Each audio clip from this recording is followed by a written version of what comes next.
uncovered a dark truth about how some women view meaner truth that can leave you blindsided, betrayed, and questioning everything. In this video, we're diving deep into Carl Jung's warning, exposing why you might be playing a role in her fantasy, and how to break free to become the man you were always meant to be. Stick around, because this could change the way you see relationships forever. Picture this. You're sitting across from her at a dimly lit coffee shop. She's smiling, her eyes sparkling with something you can't quite name. Is it admiration? Desire? Maybe even love? You feel a rush, a sense that you're special, that you're the one she's been waiting for. But here's the question that might stop you in your tracks. What if the man she's falling for isn't you? What if it's a version of you she's built in her head, a fantasy she's been crafting since she was a little girl? Carl Jung, the Swiss psychologist who spent his life dissecting the human psyche, called this phenomenon projection. And it's at the heart of a truth that every man needs to understand about how some women see them. Carl Jung didn't just throw around buzzwords. He dove deep into the unconscious mind, that shadowy part of us that runs the show without us even noticing. One of his most groundbreaking discoveries was the concept of the Animus, the inner masculine image that lives inside every woman. Think of it like an invisible blueprint, a mix of her father's strength, the heroes she admired in movies, and the dreams she's carried since childhood. This animus isn't just a random thought.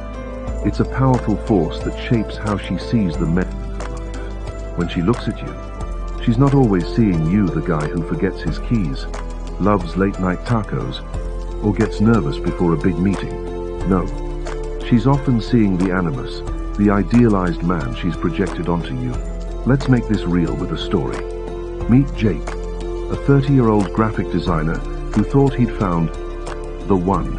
He met Sarah at a friend's party, and the connection was instant. She laughed at his jokes, leaned in close when he spoke, and told him he was different. Jake felt like he was on top of the world. But a few months into the relationship, things started to shift. Sarah began criticizing little things: how he dressed, how he didn't take charge enough, how he wasn't as ambitious as she expected. Jake was confused. He hadn't changed, but suddenly, he wasn't enough. What happened? Sarah wasn't in love with Jake. She was in love with the animus she'd projected onto him, a confident, take-charge leader who only existed in her mind. When Jake didn't match that fantasy, she didn't adjust her expectations. She just started looking for someone else to cast in the role. This is the dark truth Carl Jung warned us about. Some women don't fall in love with men. They fall in love with the idea of men. And the scariest part?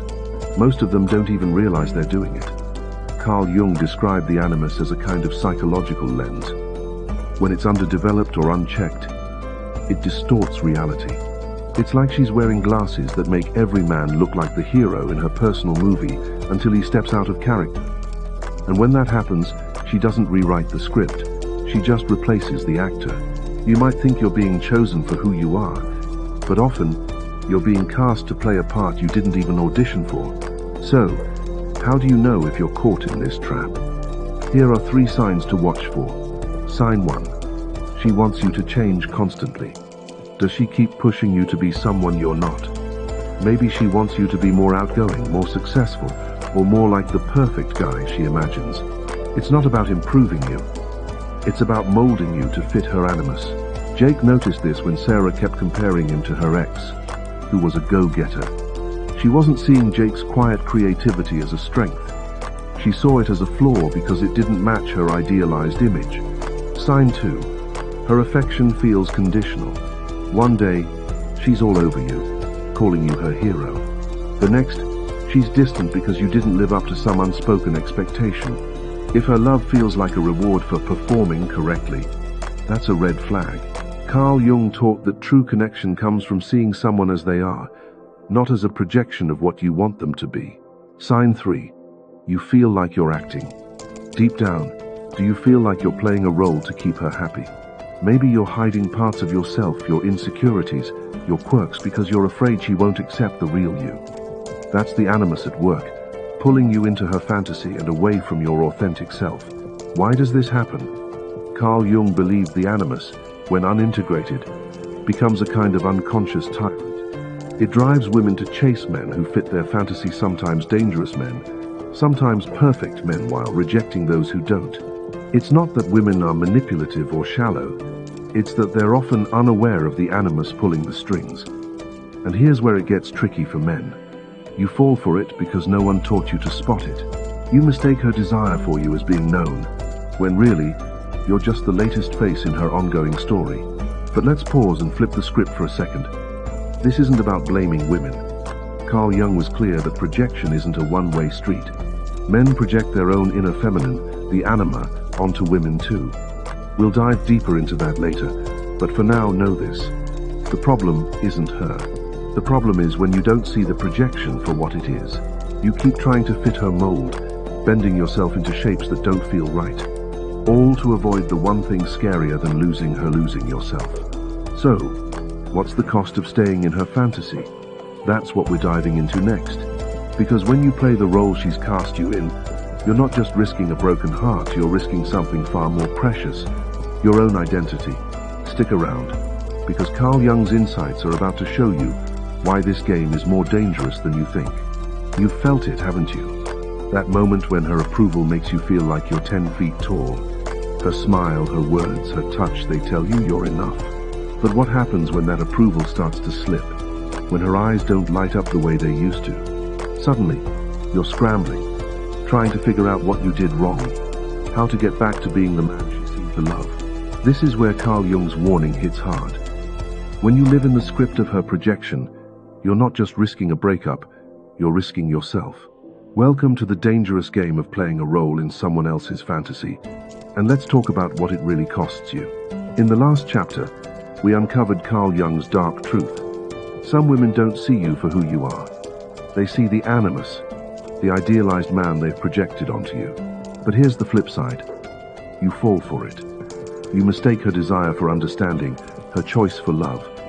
You think you're being known, but you're just being cast. And the moment you step into that role, you start paying a price you might not even see until it's too late. Carl Jung called this a kind of psychological betrayal, not just of her, but of yourself. Because every time you bend to fit her fantasy, you chip away at who you really are. Let's bring this to life with a story. Meet Ryan, a 35-year-old sales manager who thought he'd found his soulmate in Emily. When they met, Emily made him feel like a king. She loved his confidence, his drive, the way he seemed to have it all together. Ryan soaked it up. He started dressing sharper, working longer hours, even picking up hobbies he thought she'd like hiking, though he'd rather spend Sundays on the couch with a video game. But as time went on, Emily's expectations grew. She wanted him to be more romantic, more spontaneous, more like the leading man in her favorite rom-coms. Ryan tried to keep up. He planned elaborate dates, memorized her favorite love songs, and pushed down his own needs to keep her happy. But no matter what he did, it was never enough. Emily grew distant, and one day she left, saying she needed someone who really gets me. Ryan was devastated. He'd given everything, but he was left wondering, who was I even trying to be? Ryan's story isn't unique. It's the story of countless men who've fallen into the trap of living for someone else's projection. Carl Jung taught that when you play this game, you pay 3 heavy costs. Cost uno. You lose your identity. Every time you change yourself to fit her fantasy, you drift further from who you are. You hide your quirks, suppress your passions, and silence your doubts because you're afraid the real you won't be enough. Ryan stopped gaming, stopped joking around with his buddies, stopped being the laid-back guy he loved being all to be Emily's perfect man. Over time, he didn't recognize himself anymore. Carl Jung called this self-betrayal, and it's the first step toward losing your soul. Cost 2. You live in constant anxiety. When your worth is tied to her approval, you're never at peace. Every text she doesn't answer, every sigh she lets out, every glance that feels off it all becomes a signal that you're failing. You're walking on eggshells trying to perform perfectly in a role you don't even understand. Ryan spent nights replaying their conversations, analyzing what he said wrong, wondering how to fix things. That kind of anxiety isn't love. It's a prison. Cost 3.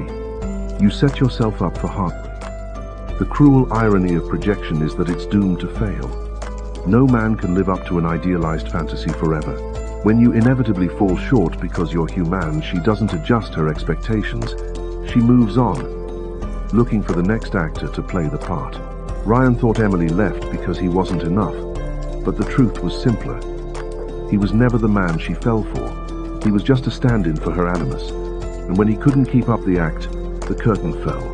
Why do men fall into this trap? Carl Jung had an answer. Because society trains you to seek validation from women. From a young age, you're told that a man's worth is measured by how much he's loved, how many women want him, how well he can win her heart. So you learn to perform. You learn to say the right things, act the right way, be the man you think she wants. But here's the kicker. The more you perform, the less she respects you. Carl Jung observed that the feminine instinct isn't drawn to predictability or obedience. It's drawn to authenticity, to a man who knows who he is and stands firm in it. When you mold yourself to her fantasy, you don't become more lovable, you become invisible. Let's be real for a second. This doesn't mean women are the enemy. Carl Jung was clear that projection goes both ways. Men project their own inner feminine, the anima, onto women, expecting them to be their savior, their muse, their mother. The problem isn't women or men, it's the unconscious game we're all playing. But as a man, your job isn't to fix her projection. It's to stop volunteering for the role. Because every time you do, you're not just hurting yourself, you're setting up both of you for pain. So, how do you know if you're playing her game? Ask yourself these questions. Are you hiding parts of yourself to keep her happy? Do you feel like you're always one misstep away from losing her? Are you more focused on being who she wants than being who you are? If you're nodding, you're not alone. Most men have been there. But here's the good news. You don't have to stay there. Carl Jung didn't just point out the problem, he gave us a way out. It's called individuation, and it's the path to breaking free from her script and writing your own. Before we dive into that solution, let's sit with this for a moment. Think about Ryan, about yourself, about the times you've tried to be someone you're not just to keep her smile. What did it cost you? Maybe it was your confidence, your peace, your sense of self. Whatever it was, it's not too late to take it back. In the next chapter, we're going deep into Carl Jung's path to freedom, how to stop being her actor and start being your own author. Stay with us, because this is where things get real. So, you've seen the trap. You've felt the weight of playing a role in her fantasy, losing pieces of yourself to fit her projection. Maybe you're wondering, is there a way out? Can I stop this cycle of chasing approval and still feel whole? Carl Jung didn't just expose the problem, he gave us a lifeline. It's called individuation, and it's the process of becoming the man you were always meant to be, not the one she or anyone else expects you to be. This isn't a quick fix or a motivational slogan. It's a raw, challenging, and sometimes lonely journey. But it's also the path to freedom. Let's dive into what individuation really means, and 3 practical steps you can take to start it right now. Carl Jung described individuation as the lifelong work of integrating all parts of your psyche, the good, the bad, and the parts you've buried deep because they scare you. It's about facing your shadow, the hidden flaws and fears you pretend don't exist, and your anima, the inner feminine side that shapes how you relate to love and connection. When you do this, you stop needing others to define your worth. You stop being a puppet in her animus-driven fantasy. You become the author of your own story, rooted in truth and unafraid to stand alone. Sounds powerful, right? But let's be honest, it's not easy. Carl Jung called it a brutal voyage, because it forces you to confront the things most men run from. Insecurity, rejection, and the fear of not being enough. To make this real, let's follow Jake, the graphic designer we met early on his journey after his breakup with Sarah. When Sarah left, Jake was lost. He'd spent years trying to be her perfect man, and now he didn't know who he was without her. He felt worthless, like he'd failed at love and life. But something inside him refused to give up. One night, scrolling through YouTube, he stumbled across a video about Carl Jung's ideas. The word individuation stuck with him. He decided to try it, not knowing where it would lead. Jake's story shows us what individuation looks like in practice, and it's a guide for any man ready to break free. Here are 3 practical steps to start your own individuation journey, inspired by Carl Jung's teachings and Jake's transformation. Step 1. Face your shadow. The shadow is the part of you you've pushed away: your anger, your fears, your weaknesses. Most men hide these because they think they'll be rejected if they show them. But Carl Jung said, "What you resist persists." Ignoring your shadow makes you vulnerable to her projections because you're desperate to seem good enough. Jake started by journaling about his insecurities. He admitted he was terrified of failing at work and felt unworthy of love since childhood.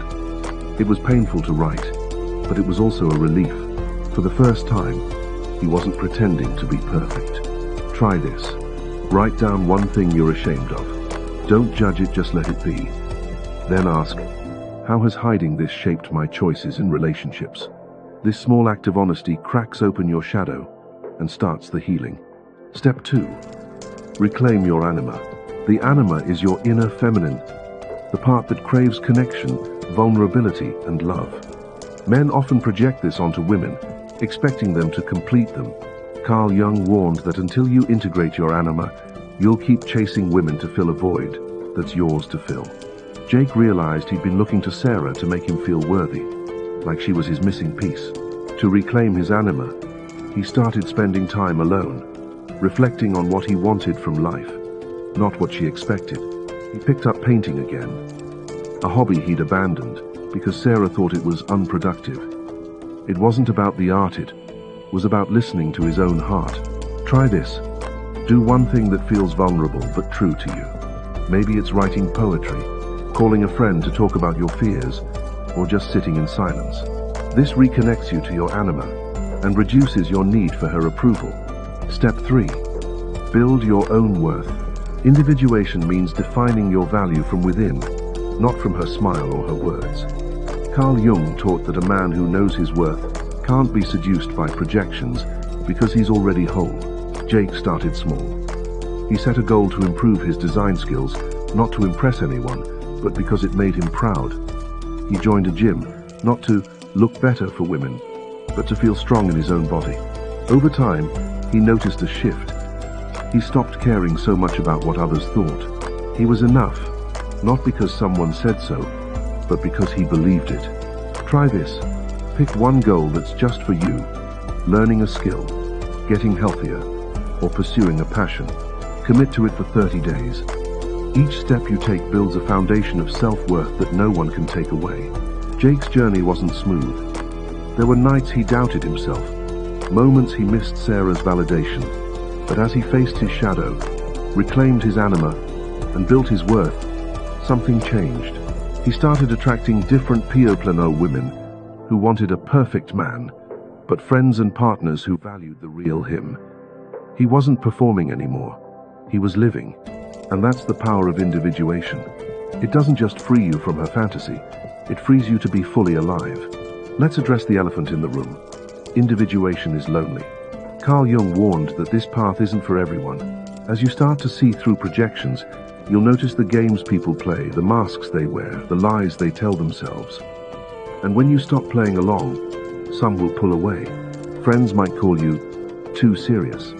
Women might say you're distant. But they're not rejecting you. They're reacting to the fact that you're no longer controllable. You've stepped off the stage, and that makes you a mirror, reflecting truths they're not ready to face. Carl Jung himself lived this. He lost friendships, faced criticism, but he kept walking, because he knew the cost of staying in authenticity was far greater.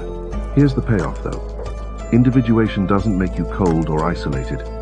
It makes you real. You become grounded, confident, unafraid to stand alone.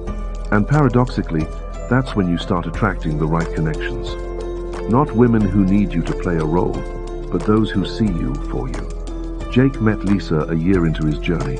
She didn't expect him to be her hero or her savior. She was on her own path, facing her own animus, and they connected as equals. Their relationship wasn't built on projections, it was built on truth.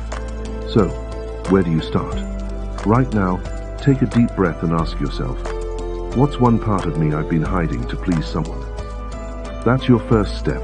In the next chapter, We'll explore what happens when you live this truth, how it transforms not just you, but the relationships you build. Stay with us, because this is where you start writing your own story. You faced the trap of her projection, felt the cost of playing her game, and started down the path of individuation. Now, imagine this. A relationship where you don't have to perform, where you're not cast as a hero or a villain in someone else's story. A connection where you're seen really, seen for who you are, flaws and all. This is what Carl Jung promised at the end of the individuation journey. True connection, built on authenticity, not illusion. But here's the catch.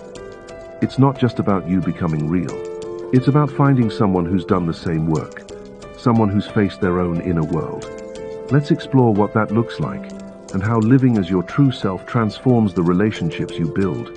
Carl Jung taught that most relationships fail because they're built on projections.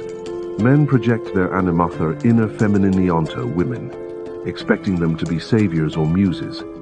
Women project their animus, their inner masculinity, onto men, casting them as perfect partners or fixers. The result? A dance of illusions where no one is truly known. But when you've walked the path of individuation, you break that cycle. You integrate your anima, so you don't need her to complete you. You face your shadow, so you don't hide who you are. You become whole, and that wholeness attracts something rare. A partner who's also whole, not looking to fill a void with fantasies. Let's bring this to life with a story. Remember Jake, the graphic designer from earlier chapters. After his breakup with Sarah, Jake committed to individuation. He faced his insecurities, rediscovered his passions, and built a life he was proud of. A year later, he met Lisa at an art gallery. Unlike Sarah, Lisa didn't shower him with grand compliments or expect him to be her perfect man. She was quiet, thoughtful, and had a spark of independence that drew Jake in. As they talked, Jake noticed something different. Lisa wasn't trying to mold him. She asked about his paintings, his dreams, his fears, not to judge, but to understand. For the first time, Jake felt seen, not as a role but as himself. Their connection grew slowly, grounded in honesty. Lisa, it turned out, had been on her own journey, confronting her animus and learning to stand in her own truth. Together, they built a relationship not of need, but of choice. What made Jake and Lisa's connection different? Carl Jung would say it's because they'd both done the work. Lisa wasn't projecting an idealized man onto Jake, and Jake wasn't seeking validation from her. They met as equals, two people who'd faced their inner worlds and could now share their outer ones. This is the essence of true connection. Two whole individuals choosing each other, not to fill gaps but to walk side by side. But let's not romanticize this. True connection isn't a fairy tale. It's raw, sometimes messy, and requires both people to keep showing up as themselves. Carl Jung warned that most relationships stay stuck in projection because people fear vulnerability. It's easier to play a role than to risk being rejected for who you are. That's why individuation is so crucial. It gives you the courage to stand in your truth, even when it's scary. And when you do, you attract partners who value that courage, not ones who need you to perform. Here are 3 signs of a true connection, inspired by Carl Jung's teachings and Jake's story. Sign 1. You can be yourself without fear. In a real relationship, you don't hide your quirks or insecurities. Jake could tell Lisa about his fear of failure without worrying she'd see him as less. She didn't try to fix him. She listened. If you feel safe being vulnerable, whether it's admitting a mistake or sharing a dream, that's a sign you're with someone who sees the real you. Sign 2. You respect each other's independence. True connection doesn't mean merging into one person. It means two people with their own lives, goals, and truths. Lisa had her own career and passions, and she didn't need Jake to define her worth. They supported each other, but they didn't cling. Carl Jung taught that healthy relationships honor individuality, not dependence. Sign 3. You grow together, not apart. A real relationship challenges you to keep evolving. Jake and Lisa pushed each other to face their fears and pursue their dreams. When Lisa doubted her ability to start a business, Jake encouraged her to confront her animus-driven doubts. When Jake hesitated to show his art publicly, Lisa reminded him of his strength. True connection isn't about staying comfortably. It's about growing into your best self. Now, let's flip the perspective. This isn't just about men. Carl Jung was clear that women need to do their own work too. The animus can be a tyrant in a woman's psyche, driving her to project unrealistic expectations onto men. A woman who hasn't faced her animus might chase perfect partners or blame men for her unmet needs. But a woman who's on her individuation journey like Lisa integrates her animus. She doesn't need a man to be her hero or her fixer. She stands in her own power, ready to meet a man as an equal. True connection only happens when both people are willing to face their inner worlds. Here's another story to drive this home. Meet Claire, a 32-year-old therapist who spent years projecting her animus onto men. She fell for bad boys who seemed strong but left her heartbroken. After therapy, Claire started her own individuation. She faced her shadow, her fear of being alone, and integrated her animus, recognizing she'd been seeking men to validate her strength. When she met Tom, a quiet engineer who'd also done his inner work, their connection was different. They didn't need each other to feel whole. They chose each other because they saw the truth in one another. Their relationship wasn't perfect, but it was real, built on mutual respect and growth. So, how do you find this kind of connection? You don't find it. You create it by living authentically. Keep walking the path of individuation. Keep facing your shadow and anima. Keep building a life you're proud of. When you do, you'll start attracting people who resonate with your truth, not your performance. And when you meet someone like Lisa or Tom, you'll know it. Not because they make you feel complete, but because they make you feel free to be you. Let's wrap this up with a truth Carl Jung left us. The meeting of two personalities is like the contact of two chemical substances. If there is any reaction, both are transformed. True connection transforms you not by changing who you are, but by helping you become more of yourself. In our final chapter, the outro, we'll bring it all together with a call to action, to start your journey and build relationships that last. Stay with us, because this is where you step into your power. Let's dig deeper into why true connection is so rare. Carl Jung believed most people avoid individuation because it's terrifying. Facing your shadow means admitting you're not perfect. Integrating your anima or animus means letting go of the fantasies that make love feel safe. But without this work, relationships stay shallow, built on projections that crumble under pressure. That's why Jake and Lisa's story is so powerful. They both chose the harder path. Lisa had spent years chasing men who fit her animus. Confident, charismatic types who never stuck around. Through therapy, she faced her shadow, her fear of abandonment, and integrated her animus, realizing she didn't need a man to prove her worth. When she met Jake, she was ready to connect as herself, not as a fantasy. This brings us to an important point. Women's individuation matters just as much. Carl Jung warned that an unintegrated animus can make women prisoners of their own psyche. They might criticize men for not being enough, while ignoring their own inner conflicts.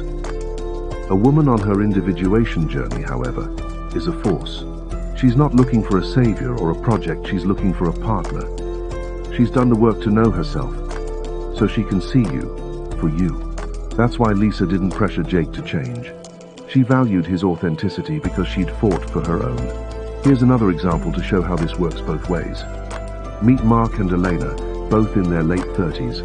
Mark, a carpenter, had spent years projecting his anima onto women, seeking partners who'd make him feel secure.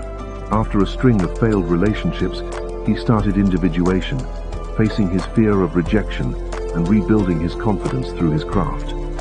Elena, a writer, had her own animus struggles. She'd always dated men who seemed powerful, but left her feeling small. Through journaling and therapy, she integrated her animus, learning to claim her own strength. When Mark and Elena met at a community workshop, they clicked not because they needed each other, but because they respected each other's journeys. Their relationship was a partnership of growth, not a transaction of needs. So, how do you build this kind of connection? Here are 3 practical tips to start. Tip 1. Stay committed to your truth. Keep doing the work of individuation, even when it's hard.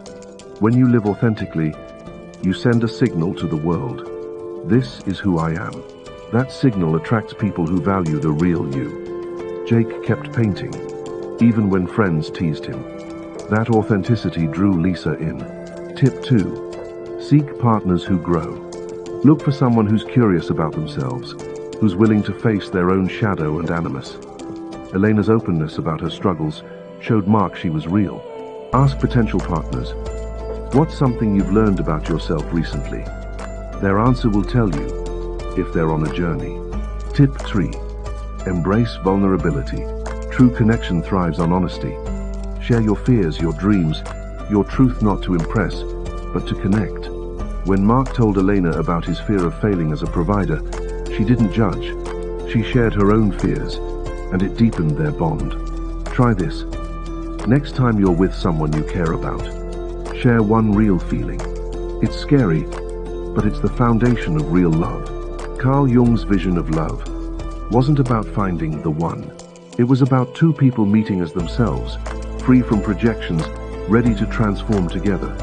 That's what Jake and Lisa, Mark and Elena found, not perfection, but truth.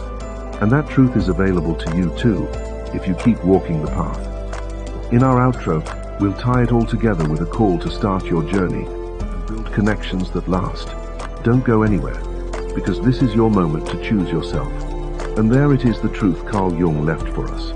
You don't have to be a puppet in someone else's fantasy, bending yourself to fit a role that was never yours. You can choose yourself, write your own story, and build connections that are real, raw, and rooted in truth. Individuation isn't just about breaking free from her projection. It's about becoming the man you were always meant to be, unafraid to stand tall in your own skin. So, here's your challenge. Take one step today. Face a fear, reclaim a passion, or simply ask, who am I when no one's watching? That's where your power begins. Now, let's make this real together. Have you ever felt trapped in someone else's script? Drop your story in the comments. We're all in this journey. Hit that like button if Carl Jung's truth hit home, and share this video with a friend who needs to hear it. Don't forget to subscribe and ring the bell for more insights to awaken your true self. This is Jung Psyche Hublets. Write our own stories, one truth at a time.